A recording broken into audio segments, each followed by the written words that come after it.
Hello? Okay. So this is Michael Harrison. He graduated the program. We were in it together, was like a year ago we started? 5 months ago, 7 months ago. Oh, okay, well, yeah, but we were in there for, I don't know, 4 months together. And he's had an amazing journey, and he's worked really hard to get his license. He's still working on his license, but he got his family, his wife, and his daughter up here. Praise the Lord. And he's going to give some testimony today. So we're just thankful and glad to have you, and just give him a warm welcome. Thanks, John.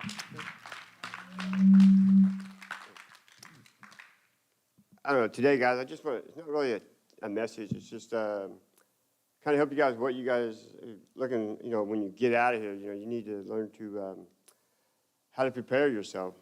Because it is a battle when you get out of here. It's not as easy as what you think. I've done this 19 times. It took me 19 tries to get here. But I'm going to give you a little bit of my past. I grew up in a good home. I had a stepfather, and a mom, little sister. I was raised up really good, away from the drugs. I went to college at Oklahoma State. Spent 3 years there. When my father got cancer, I dropped out to take care of my family. And then I took a job, and then I had a surgery and got hooked on pain pills.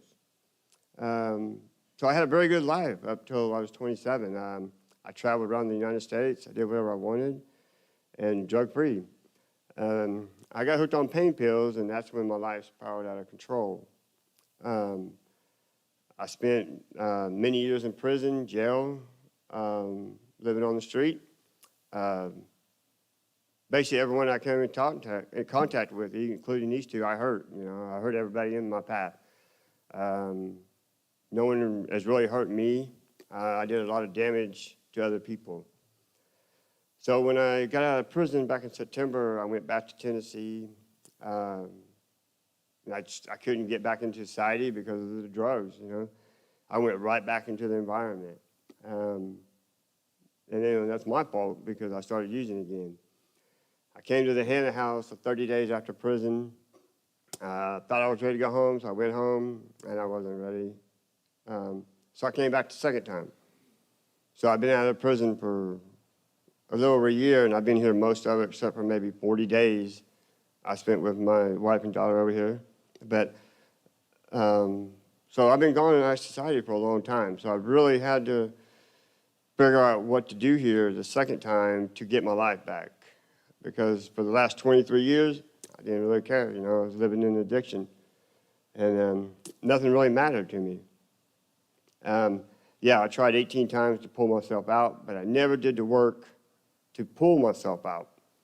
And there's a big difference, you guys. You can go through program after program, and if you don't apply yourself, the program ain't going to work. God ain't just going to heal you and then you're going to walk out of here and be normal. It doesn't work that way. You got to put the work in. So coming into the Hannah House, there's a few things I wanted to do here, and the one thing they did for me is they took the phone away from me the first day. So I had no contact with no one outside the program for 90 days. So I had no distractions. And even though my wife didn't understand it at the time, but it was to get me back on track. So I spent 90 days not talking to no one, just the group. That's when we couldn't talk to the girls. It was just guys talking to guys. But I spent that 90 days really focusing on me and how to be obedience to God and discipline myself. Because when you're in addiction, there is no, all you're doing is trying to get high. So you got to change your mind. And it goes back to Romans 12:2. Renewing the mind. This is a daily process, guys. And this is something I learned when I first got here, is you got to learn to renew yourself. You got to take all the bad out and bring in good, and then talk about it to other people. I'm nervous up here, you guys can tell. But anyway, you got to find what works for you here. It's not all about the contract work, coming to groups. That's just part of it. The other part of it comes from you, and that's the biggest part of this program, is what are you going to do to change your life? It's not what the program can do for you. What are you going to do? And that's what I did when I came here. I wanted to change, so I set boundaries and I set high limits on myself and how to do my time here. So I spent a lot of time researching, and you guys have to, the one thing you got to work on is strongholds. You know, the things that kept you in your past, and kept you in your addiction, and if you don't work on them here, that's one thing that will catch you up to you. That's what always caught up with me, was my strongholds. I never got rid of them, never understood what that was.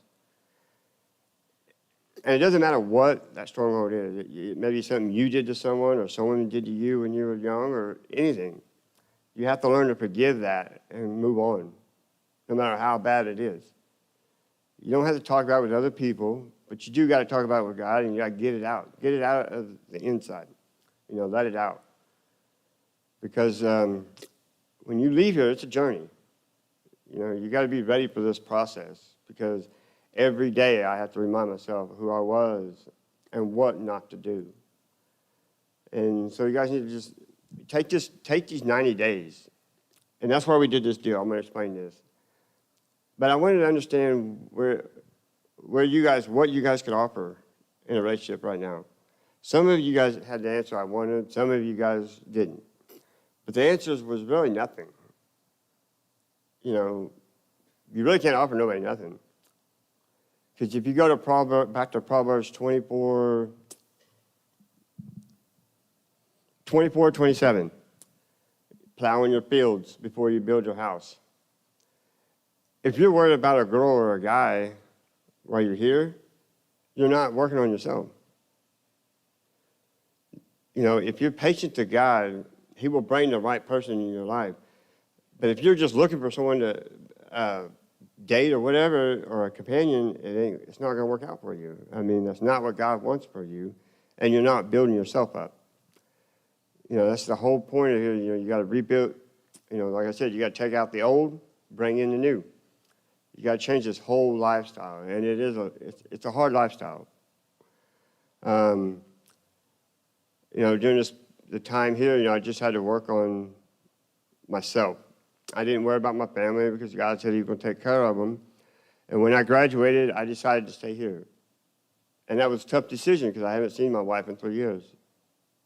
But God, you know, I was being obedient. God told me to stay. I stayed. He said He would protect them and get them here. And they're here. So sometimes if you just listen to the Word, you know, wait on the Lord. It's not always what you want that matters, you know. You know, it's not. God will give you what you need. You know, it's like I got a broken cell phone. I would like to have a new one, but at this point I'm not going to buy one because it's not time to buy one. There's other things that my money needs to go to right now. You know, you got to learn to set your priorities, what you want to do in life. And right now it's to take care of my family and give what I need to do to the church. But you guys just learn, and it's something you got to do on your own. They're not going to be able to help you with this. You have to set a plan and be obedient to that plan and stick to it. You know, it's a hard life, and if you don't set it here, you're not going to be ready when you get out. So just really work on yourselves here, because it is a battle. I've been out of the program for 4 months. Yeah, something like that, 4 months. But I'm obedient, and I stick to my schedule every morning. I wake up, I praise and worship, I go to work.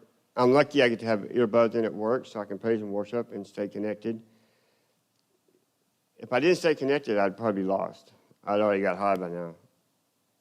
But come and get me getting high, I don't even want it anymore. It's not going to happen because I'm staying to my path.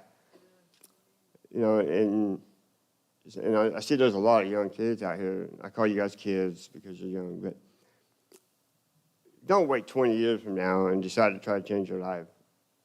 Because some of us have been in this addiction longer than you've been alive, and it's getting worse. I know you guys don't watch the news, but there's people dying in Independence every day for fentanyl overdoses. I mean, it's a real thing out there right now, guys. It's not working out for people. You have to change it. You know, the old saying is jail, institutions, or death. You know, which one do you want? You know, it's our choice.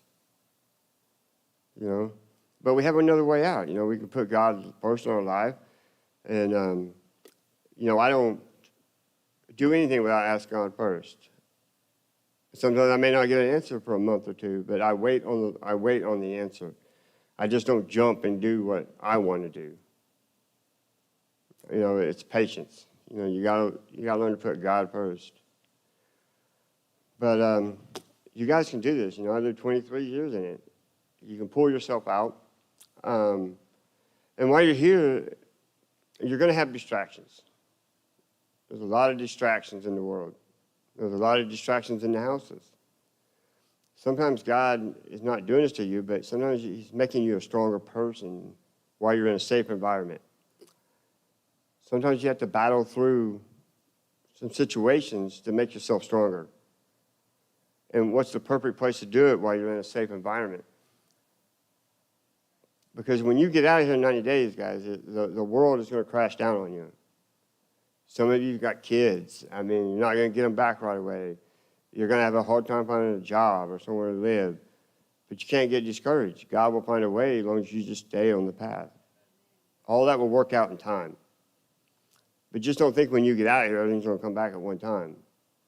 You know, just take baby steps. All this will work out as long as you just stick to the plan. You know, it works.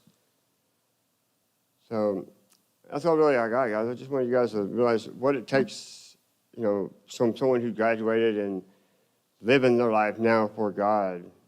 You know, the things I have to do every day is I set boundaries, and I don't go outside my boundaries, and I stay obedience to God. You know, it's a way of life, and it's getting me. My life is a whole much better now. You know, I have money. I can help my family out. I don't worry about nothing. I don't work for nothing. I don't go buy nothing. But if I want something, I can. You can get all this back. Just take your time. Take these 90 days and just don't focus on the world. You know, that world's going to be there when you get out. Thank you, guys.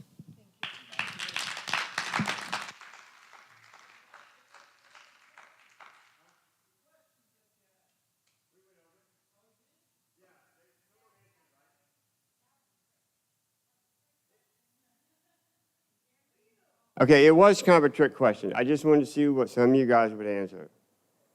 And the ones who answered nothing, that was the right answer, because if you go back to Proverbs 24:27, you got to plow your own fields first.